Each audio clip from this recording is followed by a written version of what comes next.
ਹੁਣ ਜ਼ਾਹਰ ਹੈ ਕਿ ਵੀ ਇਸ ਨੂੰ ਜੇ ਤੁਸੀਂ ਟਵਿਸਟ ਕਰਨਾ ਹੋਏ ਫਿਰ ਤਾਂ ਇਹ ਹੈ ਕਿ ਜੇ ਮੇਰੀ ਬੰਦੀ ਭਗਤ ਛੁਡਾਵੇ ਬੰਦੇ ਭਗਤ ਨਾ ਛੂਟੈ ਮੋਏ। ਵੀ ਰੱਬ ਇਹ ਕਹਿ ਰਿਹਾ ਹੈ ਕਿ ਮੈਂ ਜੇ ਕਿਸੇ ਨੂੰ ਕੋਈ ਸਜ਼ਾ ਦਿਆਂ ਤੇ ਜਿਹੜਾ ਮੇਰਾ ਭਗਤ ਹੈ, ਬਾਬਾ ਹੈ, ਸੰਤ ਹੈ, ਬਾਬਾ ਸੰਤ ਆਪਣੇ ਆਪ ਨੂੰ ਸਾਰੇ ਹੀ ਭਗਤ ਬਣਾ ਰਹੇ ਨੇ ਨਾ। ਹਾਲਾਂਕਿ ਬਹੁਤੇ ਪਖੰਡੀ ਨੇ, ਬਹੁਤ ਥੋੜੇ ਉਹਨਾਂ ਚੋਂ ਨੇ ਜਿਹੜੇ ਸੱਚਮੁੱਚ ਹੀ ਰੱਬ ਦੇ ਨਾਲ ਜੁੜੇ ਹੋਏ ਨੇ, ਪਰ ਇਹਦਾ ਅਰਥ ਬਣਾ ਲੈਂਦੇ ਨੇ ਕਿ ਮੈਂ ਜਿਹਨੂੰ ਕੋਈ ਸਜ਼ਾ ਦਿਆਂ ਉਹਨੂੰ ਬਾਬਾ ਛੁਡਾ ਸਕਦਾ, ਪਰ ਜੇ ਬਾਬਾ ਕਿਸੇ ਨੂੰ ਕਹਿ ਦੇ ਰੱਬ ਕਹਿੰਦਾ ਮੈਂ ਵੀ ਨਹੀਂ ਛੁਡਾ ਸਕਦਾ।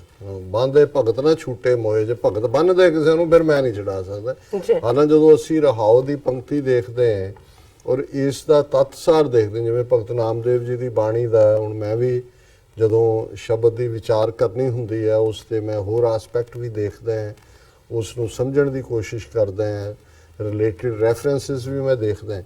ਤੇ ਮੈਨੂੰ ਇਹ ਥੋੜਾ ਜਿਹਾ ਹੋਰ ਵੀ ਸਮਝ ਆਇਆ ਕਿ ਭਗਤ ਨਾਮਦੇਵ ਜੀ ਦੇ ਬਹੁਤ ਸਾਰੇ ਸ਼ਬਦ ਰੱਬ ਦੇ ਨਾਲ ਇਵੇਂ ਹੀ ਨੇ ਜਿਵੇਂ ਮੈਂ ਤੁਹਾਡੇ ਨਾਲ ਸਾਹਮਣੇ ਗੱਲ ਕਰ ਰਿਹਾ, ਜਾਂ ਕੋਈ ਇੱਕ ਸੱਚਾ ਦੋਸਤ ਜਿਹੜਾ ਹੈ ਇੱਕ ਦੂਸਰੇ ਦੇ ਨਾਲ ਭੇਦ ਦੀ ਗੱਲ ਕਰਦਾ ਹੈ, ਇੱਕ ਪਤੀ ਪਤਨੀ ਜਿਵੇਂ ਆਪਣੇ ਜਿਨ੍ਹਾਂ ਦੇ ਇੰਨੀ ਕੁਰਬਤ ਹੈ ਇੱਕ ਦੂਜੇ ਦੇ ਨਾਲ, ਜਿਹਦੇ 'ਚ ਕੋਈ ਵਖਰੇਵੇਂ ਦੀ ਗੱਲ ਨਹੀਂ ਹੈ, ਜਾਂ ਉਹ ਹਰ ਗੱਲ ਜਿਹੜੀ ਹੈ ਇੱਕ ਦੂਸਰੇ ਦੇ ਨਾਲ ਕਰ ਸਕਦੇ ਨੇ, ਜਿਹਨੂੰ ਅਸੀਂ ਦੋਸਤਾਨਾ, ਯਾਰਾਨਾ, ਕੋਈ ਵੀ ਇਹਦੇ ਲਈ ਲਫ਼ਜ਼ ਜਿਹੜਾ, ਹਾਲਾਂਕਿ ਕੁਝ ਲਫ਼ਜ਼ ਅੱਜ ਦੇ ਕੰਟੈਕਸਟ 'ਚ ਡਿਫਰੈਂਟ ਉਹਦੀ ਨੁਆਂਸ ਹੈ, ਪਰ ਇਹ ਇੰਨੀ ਪਿਆਰ 'ਚੋਂ ਹੁੰਦੇ ਨੇ ਜਿਹਦੇ 'ਚ ਅਲਟੀਮੇਟਲੀ ਮੈਂ ਜਦੋਂ ਇਹ ਸ਼ਬਦ ਵੀ ਪੜ੍ਹ ਰਿਹਾ ਸੀ ਤੇ ਕਬੀਰ ਸਾਹਿਬ ਦਾ ਸ਼ਬਦ, ਕਿਉਂਕਿ ਜਦੋਂ ਤੁਸੀਂ ਭਗਤ ਬਾਣੀ ਖਾਸ ਤੌਰ ਤੇ ਪੜ੍ਹਦੇ ਹੋ ਔਰ ਕੋਈ ਤੁਕ ਜਿਹੜੀ ਤੁਹਾਨੂੰ ਥੋੜੀ ਬਹੁਤ ਜਿਹੜਾ ਉਸ ਦਾ ਅਰਥ ਸਮਝਣ 'ਚ ਦਿੱਕਤ ਹੁੰਦੀ ਹੈ ਜਾਂ ਉਹਦਾ ਭਾਵ ਸਮਝਣ 'ਚ ਦਿੱਕਤ ਹੁੰਦੀ ਹੈ,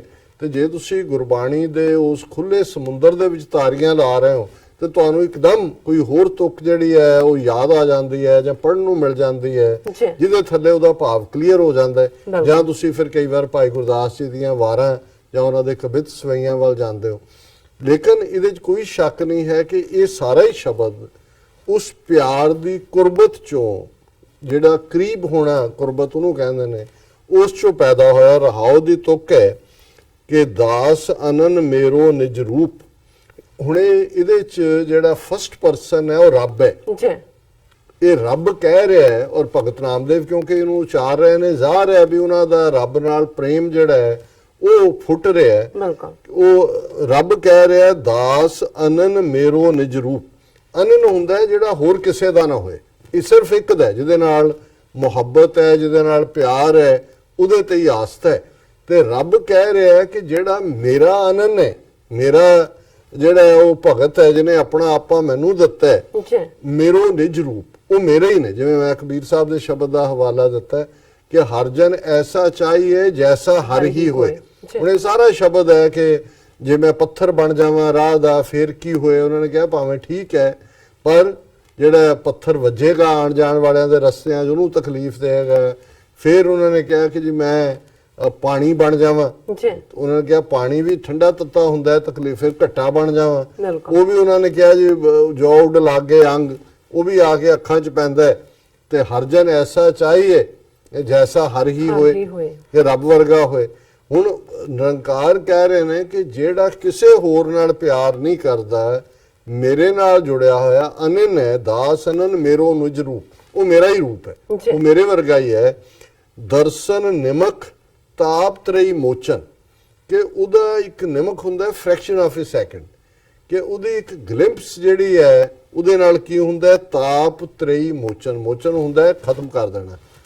ਕਈਆਂ ਨੇ ਇਸ ਲਈ ਬਾਬਿਆਂ ਨੇ ਸੰਕਟ ਮੋਚਨ ਗੁਟਕਾ ਹੀ ਬਣਾਇਆ ਹੁੰਦਾ ਜੀ, ਸੰਕਟ ਮੋਚਨ ਸ਼ਬਦ। ਸਾਰੀ ਗੁਰਬਾਣੀ ਰੱਬ ਦਾ ਨਾਂ ਹੀ ਸੰਕਟ ਨੂੰ ਦੂਰ ਕਰਦਾ। ਤੇ ਇੱਥੇ ਭਗਤ ਜੀ ਕਹਿੰਦੇ ਤਾਪ ਤਰਈ ਲੋਚਨ। ਤਰਈ ਤਿੰਨ ਕਿਸਮ ਦੀਆਂ ਦੇ ਬੁਖਾਰ, ਤਾਪ ਬੁਖਾਰ ਨੂੰ ਕਹਿੰਦੇ ਨੇ। ਇਹ ਆਮ ਤੌਰ ਤੇ ਬਿਮਾਰੀ ਦੀ ਸੈਂਸ 'ਚ ਵੀ ਹੁੰਦਾ ਹੈ। ਆਦ ਵਿਆਦ ਉਪਾਦ, ਕਈ ਵਾਰ ਪੁਰਾਤਨ ਗ੍ਰੰਥੀ ਵੀ ਇਹ ਅਰਦਾਸ 'ਚ ਵੀ ਕਹਿੰਦੇ ਹੁੰਦੇ ਸੀ ਕਿ ਮਹਾਰਾਜ ਆਦ ਵਿਆਦ ਉਪਾਦ ਤੋਂ ਰੱਖਿਆ ਕਰਨੀ। ਸੋ ਇਹ ਇੱਕ ਵੱਖਰਾ ਹੈ ਕਿ ਵੀ ਇਹ ਤਿੰਨੋਂ ਕੀ ਹੁੰਦੇ ਨੇ, ਪਰ ਇਹ ਸਰੀਰਕ, ਮਾਨਸਿਕ, ਸਾਈਕੋਲੋਜੀਕਲ ਜਿਹੜੇ ਸਾਡੇ ਇੰਪੈਕਟ ਨੇ ਉਹਨਾਂ ਨੂੰ ਅਸੀਂ ਆਦੀ ਵਿਆਦੀ ਤੋਂ ਛਡਾਣਾ ਵੀ ਕਹਿ ਦਿੰਦੇ। ਸੋ ਭਗਤ ਜੀ ਕਹਿੰਦੇ ਨੇ ਕਿ ਦਰਸ਼ਨ ਨਿਮਕ, ਕੇ ਵੀ ਜਿਹੜਾ ਮੇਰਾ ਹੋ ਗਿਆ ਉਹਦੇ ਇੱਕ ਨਿਮਕ ਮਾਤਰ ਦਰਸ਼ਨ ਦੇ ਨਾਲ ਤਾਪ ਤਰਈ ਮੋਚਨ, ਤਿੰਨੋਂ ਹੀ ਆਦ ਵਿਆਦ ਉਪਾਦ ਦਾ ਜਿਹੜਾ ਉਹ ਨਾਸ ਹੋ ਜਾਂਦਾ ਹੈ। ਪਰਸਤ, ਤੇ ਜਿਹੜਾ ਫਿਰ ਉਹਨਾਂ ਨੂੰ ਛੋਹੰਦਾ ਹੈ, ਉਹਨਾਂ ਦੀ ਸੰਗਤ ਕਰਦਾ ਹੈ।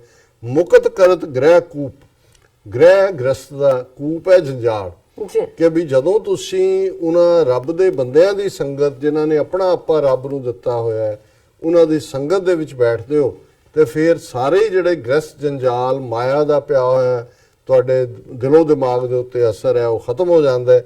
ਔਰ ਉਸ ਸੂਰਤ ਦੇ ਵਿੱਚ ਹੈ ਮੇਰੀ ਬਾਂਦੀ ਭਗਤ ਛਡਾਵੇ। ਹੁਣ ਇਹ ਭਗਤ ਦਾ ਰੱਬ ਦੇ ਨਾਲ ਇੱਕ ਪਿਆਰ ਦਾ ਰਿਸ਼ਤਾ ਹੈ, ਇੱਕ ਪਿਆਰ ਦੀ ਗੰਢ ਹੈ। ਔਰ ਜਿਵੇਂ ਰਹੀਮ ਜੀ ਦਾ ਇੱਕ ਸ਼ਲੋਕ ਮੈਂ ਦੇਖ ਰਿਹਾ ਸੀ, ਜਿਹਦੇ 'ਚ ਉਹਨਾਂ ਨੇ ਕਿਹਾ ਕਿ ਵੀ ਇਹ ਜਿਹੜੀ ਪਿਆਰ ਦੀ ਡੋਰੀ ਹੈ, ਇਹਨੂੰ ਕਬਹੂ ਨਾ ਚਟਕਾਏ, ਇਹਨੂੰ ਕਦੇ ਤੋੜੋ ਨਾ। ਔਰ ਉਹਦੇ 'ਚ ਉਹਨਾਂ ਨੇ ਕਿਹਾ ਕਿ ਵੀ ਜੇ ਤੋੜ ਕੇ ਤੁਸੀਂ ਮੁੜ ਕੇ ਜੋੜਨਾ ਵੀ ਚਾਹੋਗੇ ਤਬ ਇਹ ਗਾਂਠ ਬਣ ਜਾਏ, ਕਿ ਵੀ ਭਾਵੇਂ ਜੁੜ ਵੀ ਜਾਏਗੀ ਫਿਰ ਉਹ ਗੰਢ ਬਣ ਜਾਏਗੀ। ਇਸ ਲਈ ਜਦੋਂ ਇੱਕ ਵਾਰੀ ਤੁਸੀਂ ਜੁੜ ਗਏ ਫਿਰ ਤੋੜੋ ਨਾ। ਤੇ ਮੇਰੀ ਬਾਂਦੀ ਭਗਤ ਛਡਾਵੇ, ਬੰਦ ਹੈ ਭਗਤ ਨਾ ਛੂਟੈ ਮੋਹੇ, ਕਿ ਵੀ ਇਹ ਜਿਹੜਾ ਪਿਆਰ ਦੀ ਡੋਰੀ ਹੈ ਭਗਤਾਂ ਦੀ, ਜਦੋਂ ਇੱਕ ਵਾਰ ਮੇਰਾ ਪਿਆਰਾ ਇਹ ਰੱਬ ਦੇ ਮੂੰਹ ਹੈ ਕਿ ਵੀ ਉਹ ਮੈਨੂੰ ਬੰਨ ਲੈਂਦਾ ਹੈ, ਤੇ ਫਿਰ ਮੈਂ ਚਾਹਾਂ ਵੀ ਕਿ ਛੱਡ ਦਿਆਂ ਤਾਂ ਮੈਂ ਉਹਨੂੰ ਛੱਡ ਨਹੀਂ ਸਕਦਾ, ਕਿਉਂਕਿ ਉਹ ਮੇਰੇ ਨਾਲ ਚਿੰਬੜ ਜਾਂਦਾ, ਉਹ ਮੇਰਾ ਇੱਕ ਹਿੱਸਾ ਬਣ ਜਾਂਦਾ ਹੈ, ਉਹ ਮੇਰੋ ਨਿਜ ਰੂਪ ਹੁੰਦਾ ਹੈ। ਇੱਕ ਸਮੇਂ ਮੋਕੋ ਗਹਿ ਬੰਦ ਹੈ, ਤੋਫਨ ਮੋਕੋ ਜਵਾਬ ਨਾ ਹੋਏ, ਕਿ ਵੀ ਜੇ ਮੈਨੂੰ ਇੱਕ ਵਾਰੀ ਫੜ ਕੇ ਉਹਨੇ ਬੰਨ ਵੀ ਲਿਆ ਮੇਰੇ ਪਿਆਰੇ ਨੇ, ਤੇ ਮੈਂ ਅੱਗੋਂ ਕੋਈ ਉਜਰ ਨਹੀਂ ਕਰ ਸਕਦਾ। ਮੈਂ ਫਿਰ ਉੱਥੇ ਰੱਬ ਦੇ ਪਿਆਰੇ ਦੇ ਸਾਹਮਣੇ ਜਿਹੜਾ ਆਪਣਾ ਆਪਾ ਦੇ ਦਿੰਦਾ ਹੈ, ਇਹ ਦੱਸਦਾ ਹੈ ਕਿ ਭਾਈ ਜੇ ਅਸੀਂ ਰੱਬ ਦੇ ਹੋ ਜਾਈਏ। ਇਹਦੀ ਐਕਸਪਲੇਨੇਸ਼ਨ ਹੀ ਹੈ ਕਿ ਕਬੀਰ ਜੇ ਤੂੰ ਮੇਰਾ ਹੋਏ ਰਹੇ ਸਭ ਜਗ ਤੇਰਾ ਹੋਏ। ਇਹ ਵੀ ਰੱਬ ਦੇ ਫਸਟ ਪਰਸਨ ਹੈ ਕਿ ਭਾਈ ਜੇ ਤੂੰ ਮੇਰੇ ਵੱਲ ਆ ਜਾਏ ਤੇ ਫਿਰ ਸਾਰੀ, ਕਿਉਂਕਿ ਸਾਰੀ ਕਾਇਨਾਤ ਹੀ ਤੇਰੀ ਹੈ।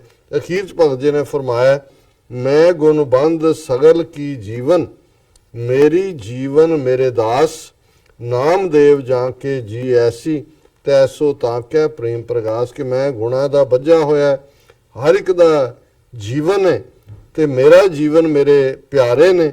ਤੇ ਨਾਮਦੇਵ ਫਰਮਾਉਂਦੇ ਨੇ ਕਿ ਜਾ ਕੇ ਜੀ ਐਸੀ, ਉਹਦੇ ਅੰਦਰ ਐਸਾ ਉਹ ਵਸਿਆ ਹੋਇਆ, ਤੈਸੋ ਤਾਕੈ ਪ੍ਰੇਮ ਪ੍ਰਗਾਸ, ਔਰ ਉਹਦੇ ਅੰਦਰ ਫਿਰ ਪ੍ਰੇਮ ਦਾ ਚਾਨਣ, ਪਿਆਰ ਦਾ ਚਾਨਣ ਜਿਹੜਾ ਉਹ ਲੱਠ ਲੱਠ ਬਲਦਾ ਹੈ, ਜਿਹਦੇ ਅੰਦਰ ਰੱਬ ਵਸਦਾ ਹੈ। ਜੀ ਡਾਕਟਰ ਸਾਹਿਬ ਤੁਹਾਡਾ ਬਹੁਤ ਬਹੁਤ ਸ਼ੁਕਰੀਆ, ਤੁਸੀਂ ਅੱਜ ਦੇ ਅਹਿਮ ਇਸ਼ੂ ਤੇ ਅੱਜ ਦਾ ਵਿਚਾਰ ਸਾਡੇ ਦਰਸ਼ਕਾਂ ਨਾਲ ਸਾਂਝਾ ਕੀਤਾ। ਆਪਣੇ ਵੀਰਸ ਕੋਲ ਨੇ ਇਜਾਜ਼ਤ। ਵੀਅਰਸ ਤੁਹਾਡਾ ਵੀ ਬਹੁਤ ਬਹੁਤ ਸ਼ੁਕਰੀਆ, ਤੁਸੀਂ ਆਪਣੇ ਕੀਮਤੀ ਸਮੇਂ ਵਿੱਚ ਸਮਾਂ ਕੱਢ ਕੇ ਸਾਨੂੰ ਆਪਣੇ ਰਾਏ ਤੇ ਸੁਝਾਅ ਭੇਜੀ ਨੇ ਤੇ ਭੇਜਦੇ ਰਹਿਣਾ ਸਾਡੇ ਇਸ ਪਤੇ ਤੇ sos@tv84.tv ਤੇ ਅਸੀਂ ਆਪਣਾ ਪ੍ਰੋਗਰਾਮ ਲੈ ਕੇ ਫਿਰ ਦੁਬਾਰਾ ਹਾਜ਼ਰ ਹੋਵਾਂਗੇ।